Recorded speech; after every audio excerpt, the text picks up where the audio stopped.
Une fois de plus, je salue nos amis internautes. Bienvenue dans cette nouvelle capsule.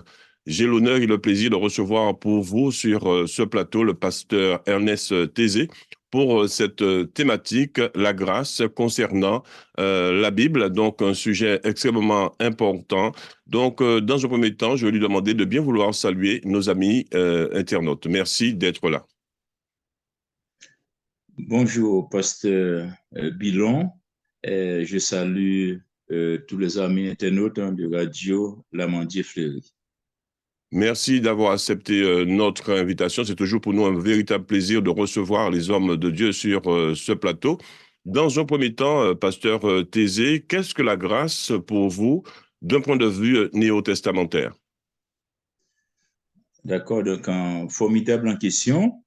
Dans un premier temps, on peut dire que la grâce, vient d'un mot grec en charis, qui signifie faveur imméritée.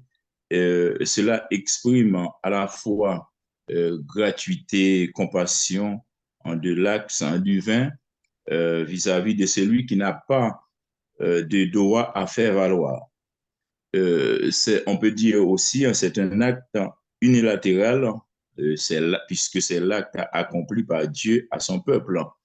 En définitive, la grâce de Dieu est source de salut par la foi en Jésus-Christ. Elle est la faveur de Dieu envers nous qui méritons le jugement. Sur le plan biblique, on peut trouver le texte charnière tiré de Éphésiens chapitre 2, versets 8 et 9, qui nous dit car c'est par la grâce que vous êtes sauvés par le moyen de la foi, et cela ne vient pas de vous, c'est le don de Dieu. Et ce n'est point par les œuvres afin que personne ne se glorifie. Voilà ce que je peux dire euh, concernant la grâce du point de vue néo-testamentaire. D'où cette deuxième question. Est-ce que vous faites une différence entre la loi, la foi et la grâce? Est-ce antinomique, c'est-à-dire contradictoire? Alors, pour répondre à cette question, Pasteur Bilon, il va falloir qu'on définisse d'après la Bible chacun de ces mots. On va essayer de simplifier en disant, y a-t-il une différence entre la loi, la foi et la grâce? D'emblée, on peut dire que la loi, pour la loi, donc j'ai noté deux définitions possibles. Dans un premier temps, on voit c'est une force indéterminante qui agit dans un sens unique. Et en second lieu, c'est une règle de conduite imposée par une autorité compétente sous menace de sanctions en cas de désobéissance. Et puis, bon, ben, sur le plan spirituel, c'est-à-dire le but spirituel même de la loi, nous trouvons un texte formidable, un texte que nous trouvons dans l'épître aux Galates, pour nous dire que eh bien, la grâce, pardonnez-moi, donc la foi plutôt, a été donnée pour révéler les exigences de Dieu et de mettre en évidence les transgressions. Alors, le texte nous dit pourquoi donc la loi, elle a été donnée à cause des transgressions, comme je vous l'avais dit, jusqu'à ce que vint la postérité et à qui la promesse avait été faite. Elle a été promulguée par des anges au moyen de médiateurs. Alors, pour la foi, oui, la foi, on n'a pas besoin de chercher midi à 14 heures pour définir la foi, puisque le texte en Hébreux, chapitre 11, verset 1er nous dit, et la foi, c'est une ferme assurance des choses qu'on espère et une démonstration de celles qu'on ne voit pas. Dans la Bible, on voit que la foi occupe une place très importante. Donc, aussitôt, la foi insiste beaucoup donc, sur le cadre de l'œuvre salvatrice. Alors, pour moi, donc, on peut se contenter de ces deux définitions pour vous dire, donc des trois définitions, puisque j'avais déjà défini le mot grâce. à mon avis, il n'y a pas de contradiction réelle entre ces mots, puisque je constate une interrelation entre eux, puisque l'un complète l'autre. Et à titre d'exemple, toujours en Galates, en chapitre 3, cette fois-ci, on peut commencer à partir du verset 21 jusqu'au verset 25. Une fois, ça nous éclaire. Alors, on nous dit que la loi est-elle contre les promesses de Dieu? Loin de là, dit Paul. Alors, s'il eût été donné une loi qui pu procurer la vie, la justice, viendrait réellement de la loi. Alors, mais l'Écriture a tout renfermé sur le péché afin que ce qui avait été promis en fut donné par la foi en Jésus-Christ, à ceux, bien sûr, qui croient. Et avant que la foi vint, nous étions enfermés sous la garde de la loi en vue de la foi qui devait être révélée. Alors, ainsi, hein, la loi a été comme un pédagogue pour nous conduire à Christ, afin que nous fussions justifiés par la foi. Et la foi étant venue, nous ne sommes plus sous ce pédagogue, sous cette loi-là. Donc, voyez-vous, donc moi, je ne vois pas de contradiction entre ces mots. D'où cette question. À votre avis, à qui Dieu offre sa grâce? Qui sont les bénéficiaires? Alors, faut-il nous casser la tête à savoir, donc, d'après les Saintes Écritures, et nous pouvons dire, chers collègues, hein, que la grâce de Dieu est offerte à tous, car l'œuvre de la grâce, c'est tout ce que Dieu accomplit pour les perdus, en décidant, en réalisant et en appliquant la rédemption du Sauveur.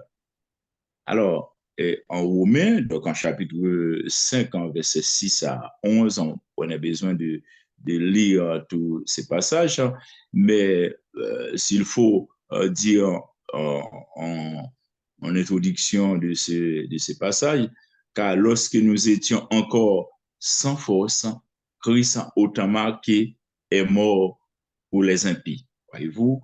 Donc, je pense que, donc, oui, donc, à plus forte raison, dit Paul, donc, que nous sommes justifiés par son sang. Hein, donc, puisque c'est par amour que Dieu donc, nous offre sa grâce. Donc, non seulement cela, mais encore, donc, le verset 25 de ce texte nous dit, nous nous glorifions en Dieu par notre Seigneur Jésus-Christ, par qui maintenant nous avons obtenu la réconciliation. Donc, c'est pour tous ceux, bien sûr, qui croient, qui acceptent de se, comment dire, de se laisser conduire donc, par notre Seigneur et Sauveur Jésus-Christ. Voilà. D'où cette question encore, c'est vrai que c'est une question complexe, mais nous allons essayer de synthétiser là-dessus. Quelle différence que vous faites justement entre la grâce et la prédestination? Bon, répétons-le que la grâce, c'est un don. La grâce, c'est une faveur, donc, disais-je, une faveur imméritée par son amour, par l'amour de Dieu, par ses bontés et par sa miséricorde, sa compassion donc, pour l'humanité. Voyez-vous, c'est pour ça que Dieu a donné son Fils bien-aimé Jésus. Parce que, donc, pourquoi? Donc, c'est pour nous racheter donc, du péché, donc, sous le joug du péché. Donc, quand Jésus-Christ est venu, donc, il s'est offert à tous.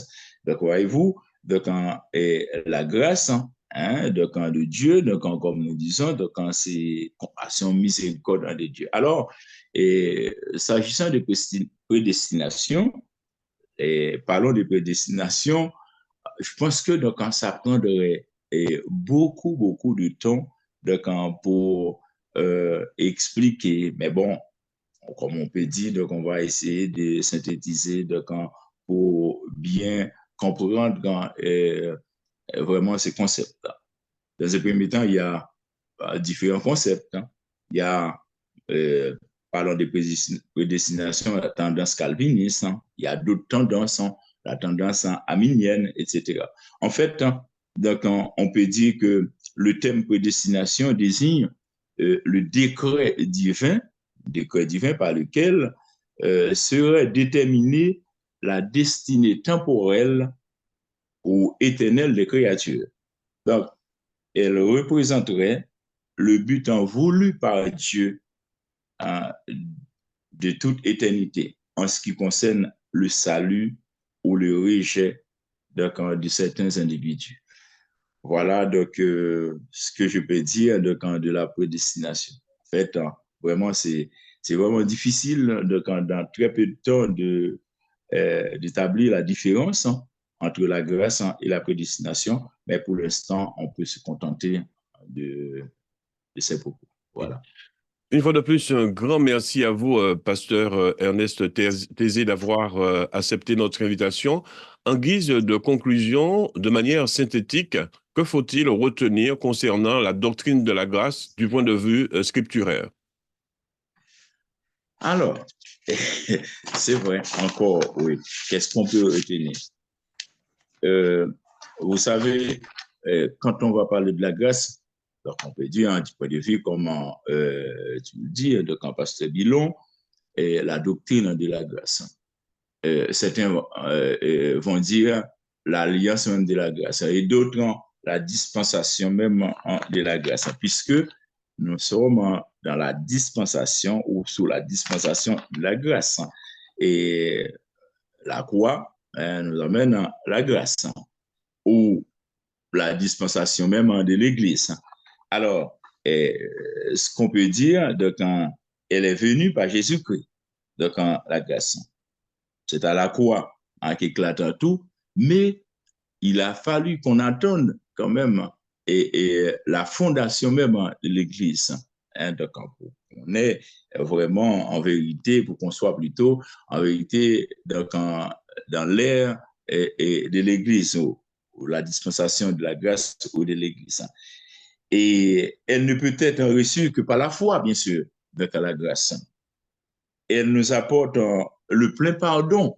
Hein, parce qu'on voit, c'est quand même une grâce, hein, c'est un pardon hein, donc, de nos fautes. Hein. Et nous trouvons un texte, hein, tu n'as pas besoin de lire, donc pour les internautes hein, ou pour nous autres, hein, on peut quand même le lire, donc en Romains chapitre 5, verset 20, donc un texte hein, formidable. Donc si on avait le temps, je pourrais lire le texte hein, pour dire, oh la loi est intervenue donc, pour que l'offense abonda, mais le péché, hein, ou le péché plutôt, où le péché a abondé, la grâce a surabondé, afin que, comme le péché a régné par la mort, ainsi la grâce en régna par la justice pour la vie éternelle, et cela par Jésus-Christ, notre Seigneur. Donc, on voit que dans cette doctrine-là, que Jésus-Christ est le médiateur même de la grâce, donc, en vertu de son œuvre salvatrice. Voilà. Une fois de plus, un grand merci à vous, pasteur Thésée, d'avoir accepté notre invitation. Et je donne rendez-vous à nos amis internautes pour une nouvelle vidéo. À très bientôt. Merci à vous. Merci à chacun de vous. Merci beaucoup. Je vous en remercie.